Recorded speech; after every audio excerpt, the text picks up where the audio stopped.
বয়স্ক লোকের ব্যস্ততা কি? এ গুইরে চা দেওয়া, এ বিড়ি বিড়ি বন, বন চা বিড়ি, আর এ গপ, আর শুধু গপ। একারে গোটা পৃথিবীর দোষ। মেম্বার বালানা, চেয়ারম্যান বালানা, এমপি বালানা, এতের ফুদ বালানা, হেতের জি বালানা, এতে আড়ে কেমনে, হেতে নাচে কেমনে। এ বসে বসে একজনে জু উড়াই দিছে, মাশাআল্লাহ চলছে। এবার এক একজনের দেখবেন কুইদ্দা উইটা লাফায়। আরে রাখ বেটা, আমি বুঝাইতে আছি, রাখ তুই হুন আমার কথাটা হুন। ঘাম বাইয়া বাইয়া পড়তে আছে।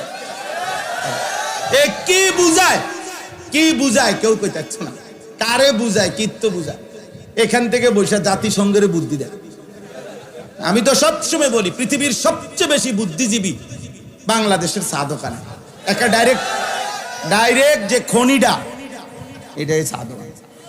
মেন জাতীয় সম্পদ আমাদের দেশের, মেন সম্পদ যে জাতীয় যে সম্পদটা, যে চা দোকানে থাকে। শুধু বদনাম, শুধু গীবত, শুধু বেহুদা, বেহুদা কথা। উনি এই সারা দেশের বুদ্ধি দিবে, সারা পৃথিবীর বুদ্ধি দেয়। দোকানদারে আজকে 3 মাস টাকা পায়, আজ 260 টাকার লেগে বেড়া মনে পর্যন্ত 50 বার কইছে। কয় শুধু লিখে রাখ, দোকানদাররা কয় শুধু লিখে রাখ। বুদ্ধি দেয় জাতিসংঘের। আমনে এত বুদ্ধির কি দরকার চাচা? আপনি টাকা না দিয়ে নেবেন বেটা। বয়স্ক বাবা, মোজ বয়সী যারা আছেন, আপনাদেরকে বলি বাবা, ফজরের নামাজ পড়ে। খোদার কসম এই কোরআন হাতে ধরে বললাম, নবীজি বারবার একাধিকবার, বুখারীতে হাদিস আছে, মুসলিমে হাদিস আছে, অসংখ্য সাহাবী বর্ণনা করছেন নবীজির থেকে। নবীজি বলছেন কোন ব্যক্তি মুমিন নাকি মুনাফিক এটা চিহ্নিত করার প্রথম প্রকাশ্য প্রমাণ হলো ফজরের নামাজ। কোন নামাজ? কোন নামাজ? খোদার কসম ফজরের নামাজে প্রমাণ হয় সে কি মুমিন নাকি মুনাফিক।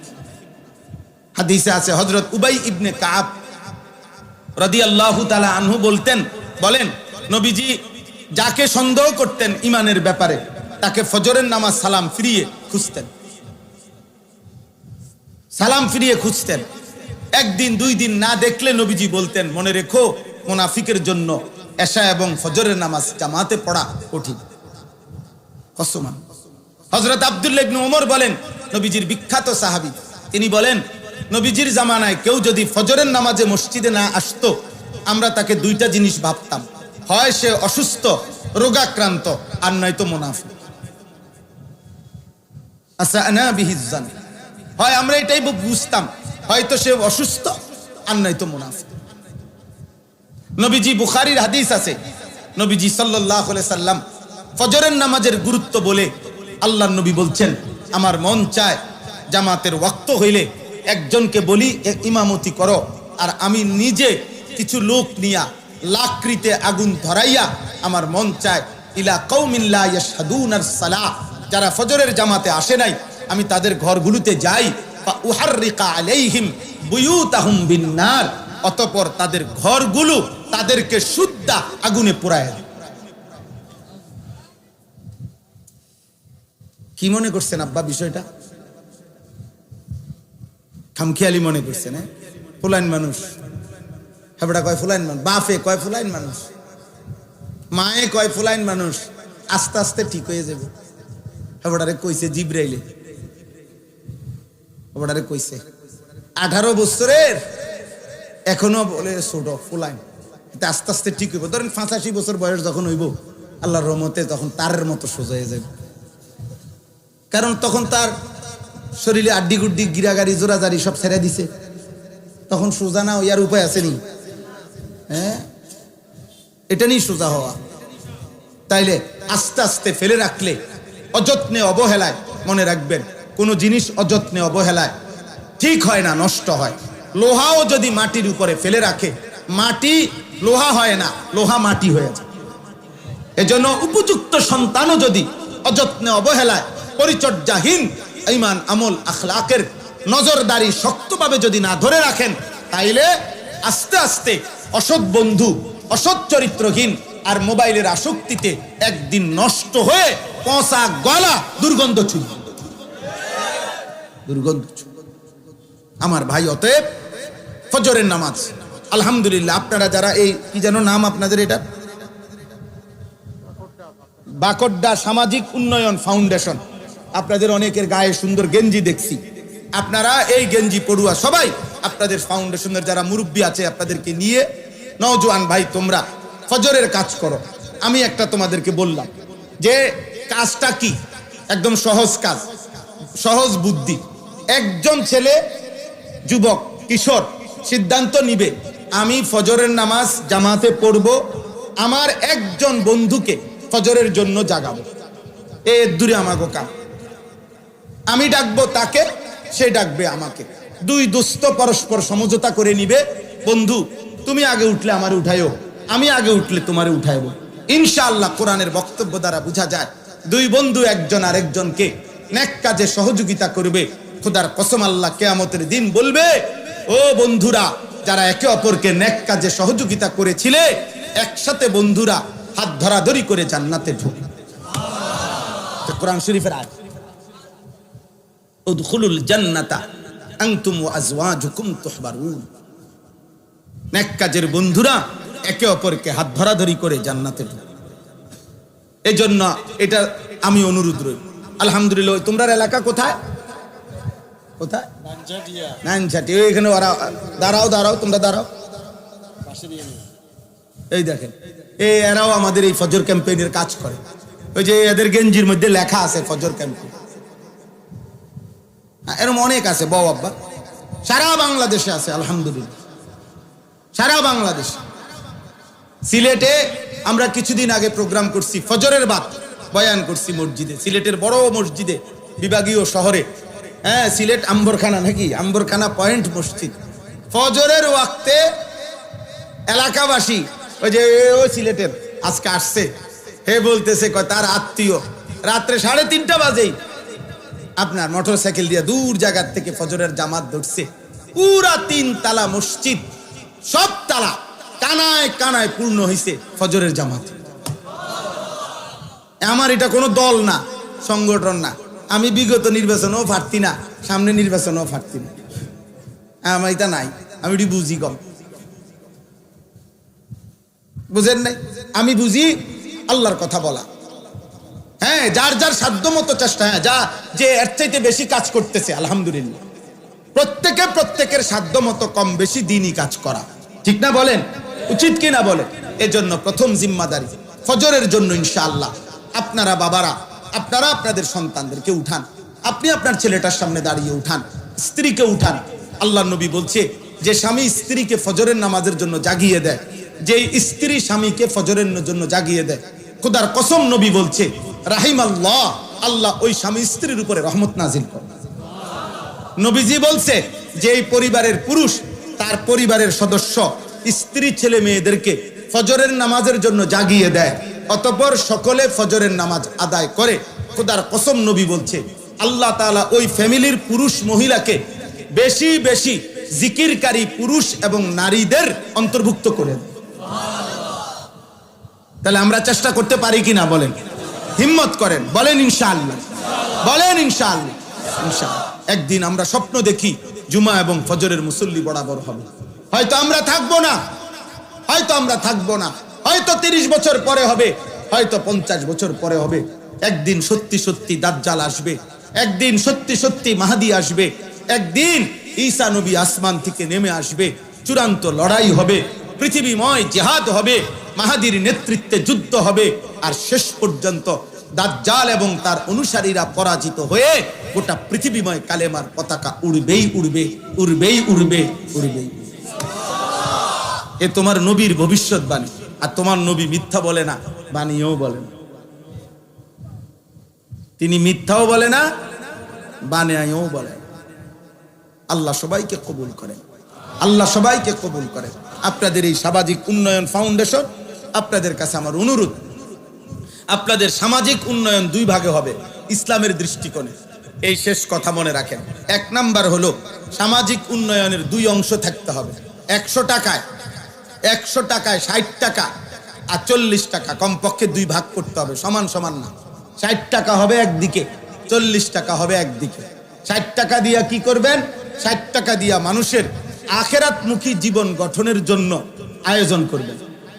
সূরা শিখবে, কেরাত শিখবে, দোয়া শিখবে, দিন শিখবে, কালেমা শিখবে, নামাজ শিখবে, ইসলাহি মাহফিল হবে, মসজিদ ভিত্তিক বয়ান হবে এবং মহল্লায় মহল্লায় সকালবেলা ফজরের পরের ভোরের মক্তব বাচ্চারা শিখবে। সন্ধ্যা, আসর, মাগরিব, এশা যে কোনো এক ওয়াক্তে বয়স্করা প্রয়োজন পরিমাণ দিন শিখবে, সূরা কেরাত শিখবে। একবার 10 মিনিট হোক, মনে করেন আলহামদুলিল্লাহ, এইটাই ইমাম সাহেব মনে করেন 10 মিনিট মস্ক করায় দিছে মুরব্বীদেরকে। এর দূরে শুধু আজকে এর দূরে ফরা যান ছুটি, কালকে আবার বাকি না। কথা বোঝেন নাই? অর্থাৎ আমরা ব্যস্ত, কোনো অসুবিধা নাই, কিন্তু আমরা তো দেখি, আমরাই তো দুনিয়াতে চলি। বয়স্ক লোকের ব্যস্ততা কি? এ গুইরে চা দেওয়া, এ বিড়ি বন, বন, চা, বিড়ি, আর এ গপ, আর শুধু গপ। একেবারে গোটা পৃথিবীর দোষ। মেম্বর বালানা, চেয়ারম্যান বালানা, এমপি বালানা, এতের ফুদ বালানা, হেতের জি বালানা, এতে আড়ে কেমনে, হেতে নাচে কেমনে, এ বৈশা বৈশা একজনে জু উড়াই দিছে। মাশাআল্লাহ চলছে। এবারে এক একজনের দেখবেন কুইদ্দা উইটা লাফায়। আরে রাখ বেটা, আমি বুঝাইতে আছি, রাখ তুই, হুন আমার কথাটা হুন। ঘাম বাইয়া বাইয়া পড়তে আছে। এ কি বুঝায়, কি বুঝায় কেউ কইতাছে না। কারে বুঝায়, কিত্ত বুঝায়। এখান থেকে বৈশা জাতিসংঘের বুদ্ধি দেয়। আমি তো সবসময় বলি পৃথিবীর সবচেয়ে বেশি বুদ্ধিজীবী বাংলাদেশের চা দোকানে। একটা ডাইরেক্ট যে খনিটা, এটাই চা দোকান। মেন জাতীয় সম্পদ আমাদের দেশের, মেন সম্পদ যে জাতীয় যে সম্পদটা, যে চা দোকানে থাকে। শুধু বদনাম, শুধু গীবত, শুধু বেহুদা কথা। উনি এই সারা দেশের বুদ্ধি দিবে, সারা পৃথিবীর বুদ্ধি দেয়। দোকানদারে আজকে 3 মাস টাকা পায়, আজ 260 টাকার লেগে বেড়া মনে পর্যন্ত 50 বার কইছে। কয় শুধু লিখে রাখ, দোকানদাররা কয় শুধু লিখে রাখ। বুদ্ধি দেয় জাতিসংঘের। আমনে এত বুদ্ধির কি দরকার চাচা? আপনি টাকা না দিয়ে নেবেন বেটা, আপনি বেহুদা বুদ্ধি দেন কেন? এগুলা ফালতু কাজ কিনা বলেন? এই সময়টা জিকির করলে, একবার সুবহানাল্লাহ পড়লে, খোদার কসম নবী বলছে উহুদ পাহাড়ের চাইতে ভারী নেকি হয়। একবার আলহামদুলিল্লাহ পড়লে উহুদ পাহাড়ের চাইতে ভারী নেকি হয়। একবার সুবহানাল্লাহ পড়লে জান্নাতে একটা খেজুর গাছ রোপণ হয়। নবীজি বলছে একবার পড়লে, আপনি 1000 বার পড়েন, আপনি 100 বার পড়েন, আপনি আল্লাহর কোরআন। হুজুর বুড়া মানুষ, আমি আগের মতো বয়স নাই, আচ্ছা ধরে নিলাম নাই, আপনি 1 শব্দ পড়তে পারতেন না? কথাটা বলেন না। আপনি এদুর কোন আলহামদুলিল্লাহ বলেন তো, আলহামদুলিল্লাহ, আলহামদুলিল্লাহ। এইটাই মনে করেন 10 বার বলে ছুটি। আপনি এদুর পড়তে, এদুর সময়ও নাই, এদুর শরীরেও কুলাইতো না আপনার। এইভাবেও যদি 6 মাস পড়তেন, তাইলেও দেখা গেছে 4টা সূরা, 5টা সূরা, আত্তাহিয়াতু, দুরূদ শরীফ ঠিকা হয়ে যায় না। ওটার শরীর চলে না। আখেরাতের কথা বললে না হুজুর ওনার কইয়া লাভ নাই, এই বয়স নাই, না নাই, আগের এই বয়স নাই, ও এ নাই। কিন্তু মাশাআল্লাহ ভাত খাইছে এই মাত্র, আবার আপেল, মালটা, চা, বন সব চলছে পরপর। এই বয়সটা আছে, শুধু এই আলহামদুলিল্লাহ পড়ার বয়সটা নাই। মাশাআল্লাহ ভাতের থালার বয়স পুরা আছে, এখানে কোনো বুড়া। এই জন্য বয়স্ক লোক রাগ হয়েন না, আপনাদেরকে বললাম আপনারা দিন শিখেন, আপনারা আপনাদের ছেলেদেরকে উৎসাহিত করেন এই সামাজিক উন্নয়ন ফাউন্ডেশনের ভাইদের কাছে। তাহলে আমার প্রথম আবদার হলো 60 টাকা খরচ হবে আখিরাতমুখী জীবন গঠনে। বলেন কিসে? আর 40 টাকা ব্যয় হবে মানুষের দুনিয়াবি প্রয়োজনে, অর্থাৎ গরিব, অসহায়, নিরন্ন, বঞ্চিত, এতিম, দুস্থ, অসুস্থ, এই জাতীয় সামাজিক কল্যাণে ব্যয় হবে। এটা হলো 40 টাকা, মানে দ্বিতীয় কাজ। প্রথম কাজ মানুষের আখিরাতের জীবনের উন্নয়ন। এই জন্য দুটোটাই করা একটি ইসলামী সামাজিক সংগঠনের দায়িত্ব। আল্লাহ আমাদেরকে বুঝার তৌফিক দান করেন। আপনাদের কাছে শেষ কথা হলো, আমি ব্যক্তিগতভাবে আমার মাদ্রাসায় কুমিল্লা ক্যান্টনমেন্ট ময়নামতি সাহেবের বাজার। ওই মাদ্রাসা আজকে 11 বছর আলহামদুলিল্লাহ। আমার সেই মাদ্রাসায় এখন 534 জন ছাত্র আছে, 34 জন শিক্ষক কর্মচারী আছে। আজকে 11 বছর রানিং মাদ্রাসার, আলহামদুলিল্লাহ মাদ্রাসা চলতেছে। তো আমার একটা জীবনের স্বপ্ন, মুসলিম কিশোর যুবক নওজোয়ান স্কুলে পড়ুক, কলেজে পড়ুক, ইউনিভার্সিটিতে পড়ুক এবং সাধারণ শ্রেণী মুসলমান যে কোনো বয়সী বছরের যেই কোনো দিন যেটুকু সময় যার আছে আমাদের ওই মাদ্রাসায় যাবে, দিন শিখবে। অজু, নামাজ, সূরা, কেরাত, দোয়া, কালাম, রুকু, সেজদা, এই আশা নিয়ে আমরা একটা বড় জায়গা কিনছি। 115.5 শতক, 1 একর 15.5 শতক জায়গা কুমিল্লা ক্যান্টনমেন্টের পাশে আমরা এটা কিনছি। 2,67,00,000 টাকা এই জায়গাটার দাম। উদ্দেশ্য হইল এটাই যে মুসলমান যে আসবে যখন দিন শিখবে তখন, যার সময় যতক্ষণ দিন শিখবে ততক্ষণ। এই আশা যে আমরা আজকে 2 বছর ভাঙ্গা ভাঙ্গা ফাঁকে ফাঁকে মাদ্রাসার বন্ধকালীন সময়ে স্কুল কলেজের ছেলেদের জন্য দিন শিখার আয়োজন করি। আগামী 13 তারিখ এই মাসের 13ই জুন দ্বিতীয় শনিবার, প্রত্যেক মাসের দ্বিতীয় শনিবার আমাদের মাদ্রাসায় মাসিক মাহফিল হয়। তো এই মাসের প্রোগ্রামে 13ই জুন সকাল 8টা থেকে রাত 9টা পর্যন্ত, এশা পর্যন্ত ধারাবাহিক 30 বছরের নিচে স্কুল কলেজ ইউনিভার্সিটির ছেলেদের জন্য এই দিন শিক্ষা তারবিয়াতি কোর্স হবে। 8টা থেকে 1টা 15 পর্যন্ত অজু, নামাজ, সূরা, কেরাত, দোয়া, কালাম শিখানো হবে। আমাদের মোট বড় ছাত্র হাফেজ এবং উস্তাদ মিলে 100 জন মুআল্লিম আছে প্রশিক্ষণপ্রাপ্ত এই কাজটার জন্য। আমাদের নির্ধারিত সিলেবাস আছে, ছোট সূরা, কেরাত শিখাই আমরা। আর জোহরের পরে 2:30টা থেকে এশা পর্যন্ত নসিহত হবে। আমার শায়েখ আল্লামা মুফতি মুশতাকুন নবী কাসেমি হুজুর বয়ান করবেন এবং মাগরিবের পরে আমাদের বাংলাদেশের জননন্দিত বক্তা আল্লামা মুফতি আরিফ বিন হাবিব দামাত বারাকাতুহুম হযরত ইনশাআল্লাহ বয়ান করবেন এবং আমি নিজেও আল্লাহ হায়াতে বাঁচাইলে থাকবো। যুবক ভাই, তোমাদের কাছে অনুরোধ, যার সুযোগ হয় আমাদের ওই মাদ্রাসায় যাওয়ার চেষ্টা করবেন। গাড়ি ভাড়া দিয়ে যাবেন, গাড়ি ভাড়া দিয়ে আসবেন। শুধু এতটুকুই, সকালের নাস্তা, দুপুরের খাবার, রাতের খানা আল্লাহ চাহে তো ইনশাআল্লাহ এটা আমাদের জিম্মাদারি, আমরাই খাওয়াবো, কোনো টাকা টুকা কিচ্ছু দিতে হবে না, শুধু দিন শিখবেন। আর একটা আবেদন, আমরা একটা কাগজ, একটা হ্যান্ডবিল সারা বাংলাদেশে দেই। এই হ্যান্ডবিলটা একটা আবেদন। আমার ওই মাদ্রাসার 2,67,00,000 টাকার এই জমিতে এক নামাজের মুসল্লা জায় নামাজ পরিমাণ জমির দাম 4,200 টাকা। তো আমরা এই কাগজটার মধ্যে এই আবেদনটা আছে, বিকাশ নাম্বার আছে, অ্যাকাউন্ট নাম্বার আছে। যদি কারো পছন্দ হয়, মহব্বত হয়, সুযোগ হয়, কারো উপরে কোনো জবরদস্তি নাই, সাফাসাফি নাই, কোনো আল্লাহর বান্দা যদি ভালো পায়, তাইলে আমাদের মাদ্রাসায় 4,200 টাকা ওই জমিতে দিলে আপনি এক নামাজের মুসল্লা পরিমাণ টাকা দিলেন, আপনি সদকায়ে জারিয়াত সওয়াব পাইতে থাকবেন। যদি সুযোগ হয় আমাদের এই কাগজটা নিলেন, নিয়ে এটার মধ্যে অ্যাকাউন্ট নাম্বার, বিকাশ নাম্বার আছে এবং কাগজের অপর পিঠে প্রত্যেক মাসের দ্বিতীয় শনিবার আমাদের যেই মাসিক ইসলাহি মাহফিল হয় ওইটার তারিখ দেওয়া আছে।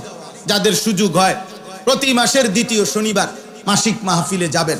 আমাদের যেই মাকসুদ ভাই এখানে অনেক সাথী নিয়া প্রত্যেক মাসে উনি যায়, ওনার সাথে অনেক ছেলে পেলে নিয়ে উনি আমাদের মজলিসে যায়। আমার শায়েখ আল্লামা মুফতি মুশতাকুন নবী কাসেমি হযরতের মাদ্রাসায় প্রতি মাসের শেষ শনিবার সুদন্যপুর, কুমিল্লা, কোটবাড়ি, সেখানেও মাসিক মাহফিল হয়। যাওয়ার সুযোগ আছে, আপনারা যাওয়ার চেষ্টা করবেন। আপনাদের কাছে আমার অনুরোধ, আজকে এই মাহফিল, এই মসজিদ, এই মাদ্রাসা আল্লাহ যেন কবুল করে। আপনারা সবাই দোয়া করেন যে এই বাচ্চাটাকে হাফেজে কোরআন হিসাবে পাগড়ি দেওয়া হলো, আল্লাহ তাকে জগৎ বাছা হাফেজ আলেম হিসাবে কবুল করেন। এলাকার অনেক শ্রদ্ধেয় ব্যক্তিবর্গ, মেহমান, আপনারা এই লম্বা গরমে কষ্ট করে এখানে বসেছিলেন, আল্লাহ আপনাদেরকে উত্তম বিনিময় দান করেন। বাবা, চাচা, বয়স্ক, দাদা, আমার কথায় রাগ হইয়েন না। প্রত্যেকের কাছে অনুরোধ, আব্বা যার যার জায়গায় নিজের এবং অধীনস্থদের আখিরাতের ফিকির আরেকটু করেন। আবারও বলছি, শেষ কথা, মানুষের পরিচর্যা করেন, মানুষের পরিচর্যা করেন। শুধু ঘর, দালান, বিল্ডিং, আসবাবপত্রের নয়, বরং মানুষের। কিসের বলেন না? এক কথায় মানুষের চাষ করেন, মানুষের চাষ, মানুষ বানান, ইনসান বানান, আখেরাত শিখান। আল্লাহ তাআলা তৌফিক